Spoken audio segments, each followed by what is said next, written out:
Hi everyone, Joe here with another Fallout 76 video. This is the third in my series of videos on the basics of character builds and perk cards to look at when creating them. In the first video we looked at offensive cards to help you deal out damage. In the second video we looked at defensive cards to keep you alive while rampaging through the wasteland. And then there's V.A.T.S, which we will be looking at in this video.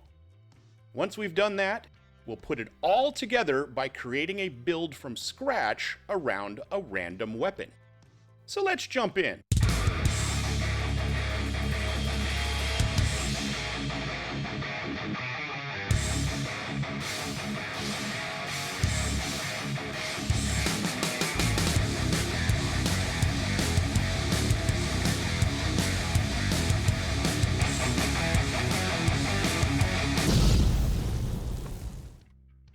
First, a little background.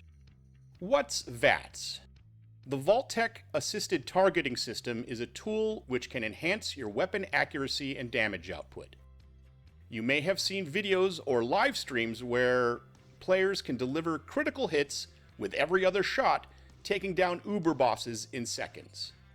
They are usually doing that in V.A.T.S. The games in the Fallout franchise up to Fallout 3 were turn-based RPGs. The player and each NPC in the game took turns in combat just like how tabletop RPGs do it. Then, with Fallout 3 and later New Vegas, Bethesda introduced V.A.T.S. They used it as a way to keep turn-based play in a semi-real-time first-person shooter RPG. When you used V.A.T.S in Fallout 3 and New Vegas, time stopped completely, and you can target as many enemies as your action points would allow.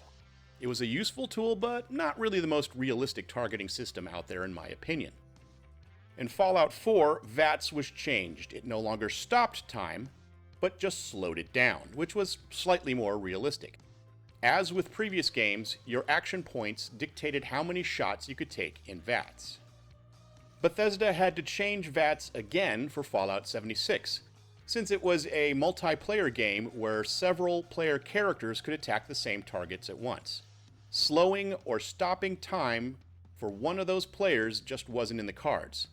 So it's now essentially a real-time targeting tool, which, in my opinion, is actually more realistic. So how do we use it in Fallout 76? Each point in perception increases your V.A.T.S accuracy. Each point in agility affects your action points usage in V.A.T.S. When using V.A.T.S, you are essentially spending action points to get better accuracy and damage for your attacks. When you attack in V.A.T.S, your shots will slowly fill your critical hit meter. Once it's filled, you can unleash a critical hit adding devastating damage. As you may have guessed, damage and accuracy can be enhanced with perk cards. If you're putting together a V.A.T.S build, balancing these cards is the key to success. So let's look at the cards and their effects so you can get a better idea of which ones you'll want to use. Unlike my previous videos, I divide V.A.T.S related perk cards into just two groups, which are cards that affect action points or the critical hit meter, and cards that improve your accuracy and or damage in V.A.T.S. So, starting with cards that affect action point or the critical hit meter. Action Boy or Girl increases your action point regeneration rate. Cola Nut enhances the effects of Nuka-Cola products, which means it can increase the action point regeneration you get from having an ice-cold Nuka. Rejuvenated will increase the effectiveness of being well-fed and well-hydrated. For V.A.T.S builds, being well-hydrated increases your action point regeneration, which can be useful. If you prefer to go solo, then a card I've mentioned before can increase your AP regeneration, and that's, of course, Lone Wanderer. Grim Reaper Sprint adds a chance to refill your action points with each enemy you kill. Four-Leaf Clover gives you a chance to refill your critical hit meter with each enemy you hit. Another card I've mentioned before is Nerd Rage, which, among other benefits, will increase your AP regen. Psychopath has a chance to refill your critical hit meter with each enemy you kill. So you'll notice that there are some cards that have a chance to refill your action points or refill your critical hit meter with every hit, and some cards that will increase the chance with every kill. Which is better? My opinion is to go with every hit, which is much more frequent than every kill. Moving on to cards that will improve your accuracy and damage in V.A.T.S. I'll lump awareness in with this group, but it just lets you view the resistance stats of your target when in V.A.T.S. Personally, I think this card is useless and never use it. Better Criticals increases the damage output for each critical hit you deliver. Critical Savvy will decrease the AP cost of critical hits. Concentrated Fire lets you target limbs in V.A.T.S. as well as increasing accuracy and damage output. If you want to cripple your targets or get extra damage from headshots in V.A.T.S., you'll need this card. Just remember, while you can use this card in melee builds, you'll only be able to target the torso. When using V.A.T.S., Gun Fu will automatically switch to the next target and deliver extra damage to that target. The more ranks you have in this card, the more damage dealt to subsequent targets, up to 30%. I pretty much always have at least one rank of this card equipped. And finally, Mysterious Stranger will give you a chance to get assistance from, well, the Mysterious Stranger, who will damage your target when you're using V.A.T.S. Okay, so we've looked at the cards, and I've given you my opinion on some of them. When I use V.A.T.S. cards in my builds, I look at balancing the following cards. As I've said before, I'm not saying you must use these cards. I'm just giving you an idea of what I use, and you can take that as my advice. And please let me know in the comments section if you disagree with me. Hey, prove me wrong. For improved V.A.T.S. accuracy and damage, I use these cards, usually at max rank: Concentrated Fire, Gun Fu, and Better Criticals. Since I currently prefer a Bloodied Unyielding build, Nerd Rage is essential for all of its benefits, including added AP regeneration. I also try to include a mix of Action Boy or Girl, Critical Savvy, and 4-Leaf Clover for increased AP regen, or for a chance to fully refill the action points and critical hit meter with each hit. I do keep Lone Wanderer handy in case I'm playing solo. And that's it for V.A.T.S.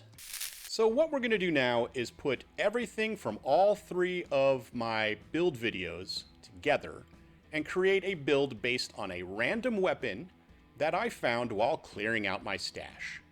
We'll start this build without any Legendary P.E.R.K cards so you can see how it would look to a newly minted level 50 character. Then we'll look at the build with my current Legendary P.E.R.K cards so you can see how powerful these cards can make your character. The weapon we're going to base this build on is a Vampire's Explosive 10mm pistol, with the added benefit of damage resist while reloading.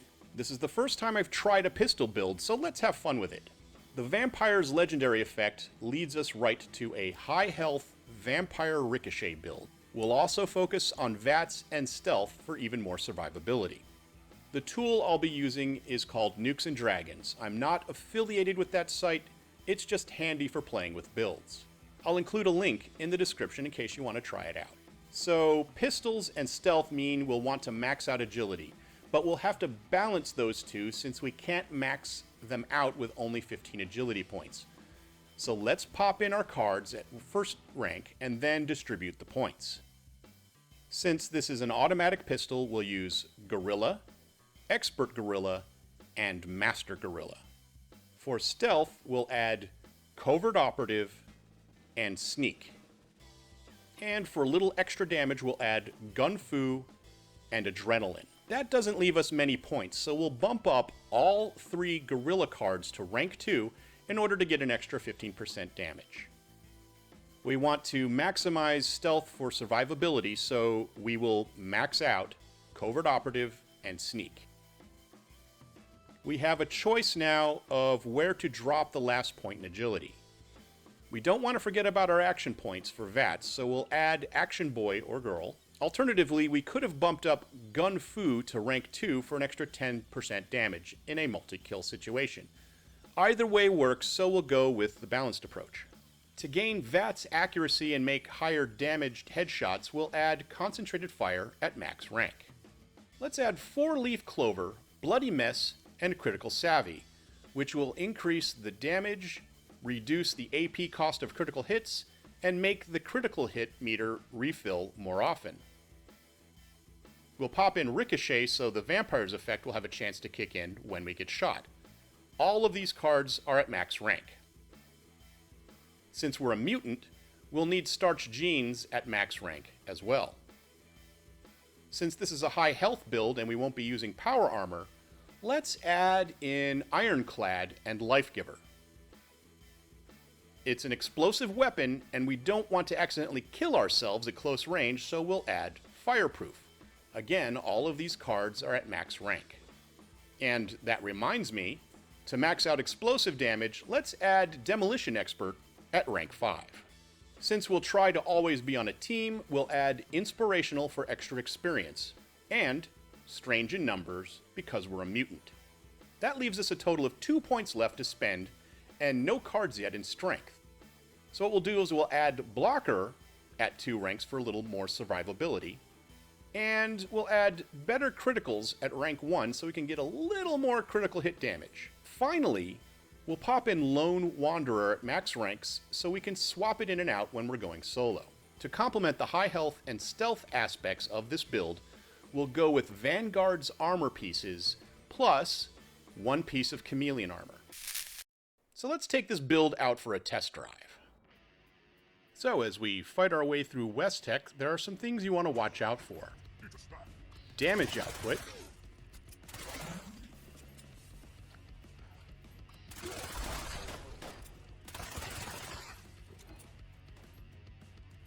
My health bar.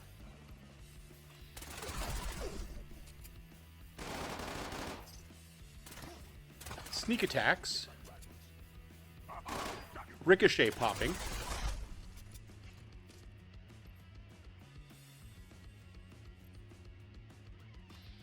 And critical strikes.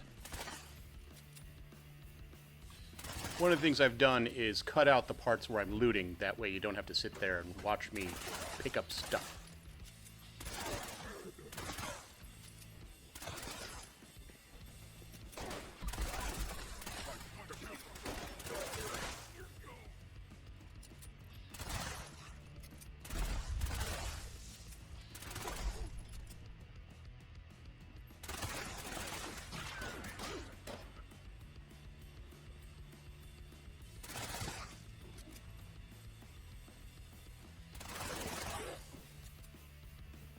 I got a little nervous here because my health bar actually started moving, so I did a little tactical withdraw so that I could disappear, get out of danger, and back into caution.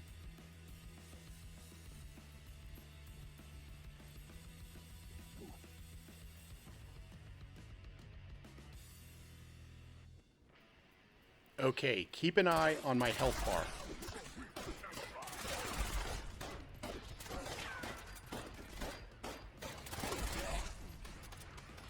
That is the beauty of the Vampire Ricochet build right there.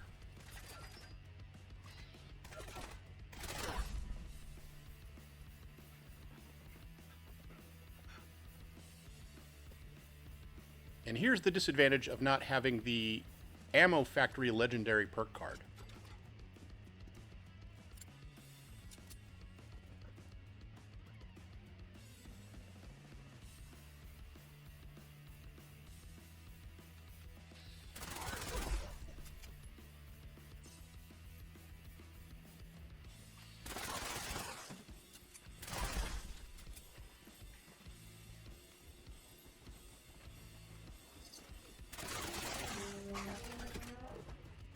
Time for another tactical withdrawal, I think.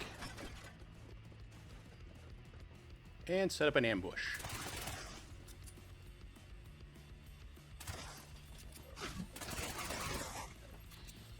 Okay, that was really fun, but we haven't gone to the full potential of this build. Time to go back to the drawing board. Be right back. Okay, back to Nukes and Dragons to add in my current Legendary P.E.R.K cards and show you how powerful this build can be. First, we'll add in Ammo Factory at rank 2, since we'll need to make a lot of 10mm ammo. Then we'll add in Follow Through at rank 2 for a little extra damage. That's the next card I'm planning on ranking up, by the way.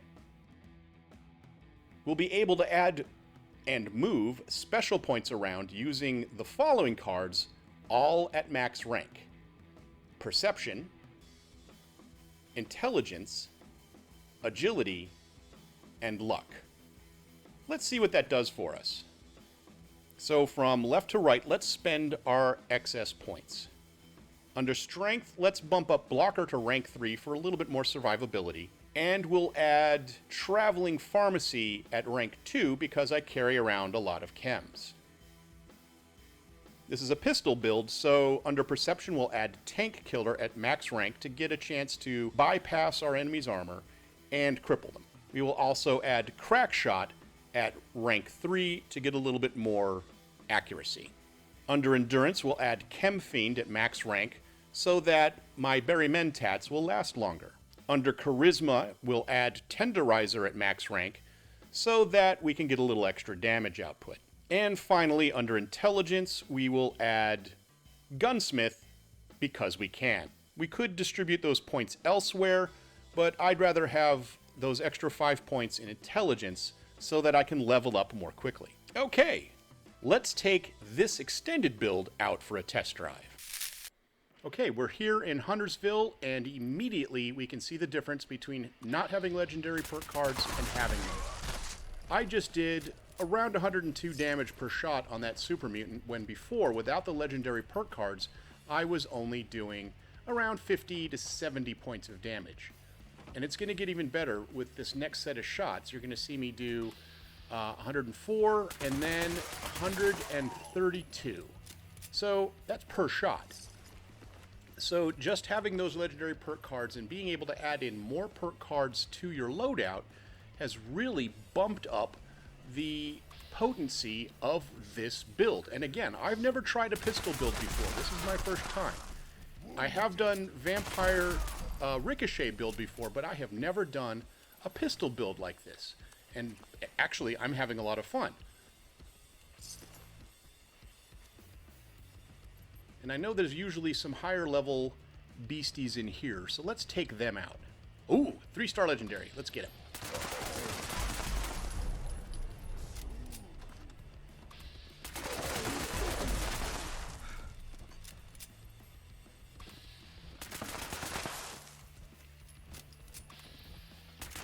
Well, that did not go as planned.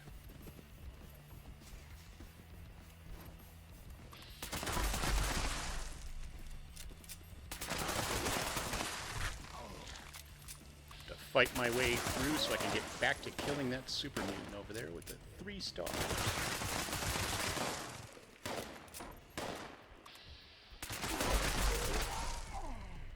Finally, let's see what he's got. Nothing.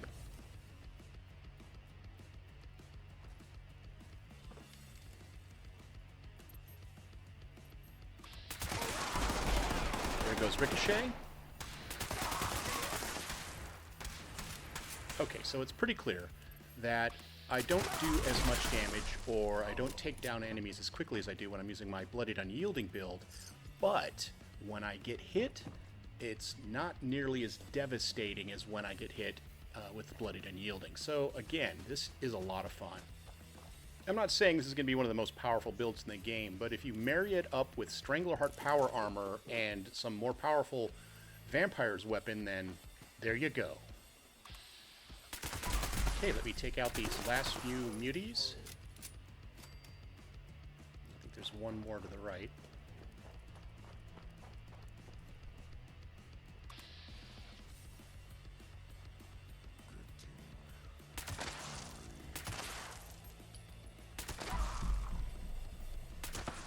Ooh, that critical hit just did 177 points of damage. That's not bad, especially for a pistol. Okay, that was fun. Not bad for a build created around a random weapon I just found in my stash. And that's it for this video. I'll post my demo builds in the video description. We've gone over V.A.T.S, I did a demo build. Let me know in the comments section if you disagree with my thoughts on V.A.T.S. Hey, prove me wrong. If you think there are any cards I missed, if you have any specific build you'd like me to put together in my next video, and what you think of my demo build. Is there anything you'd change about it? And, as always, thanks for watching, and I'll see you next time with another Fallout 76 video.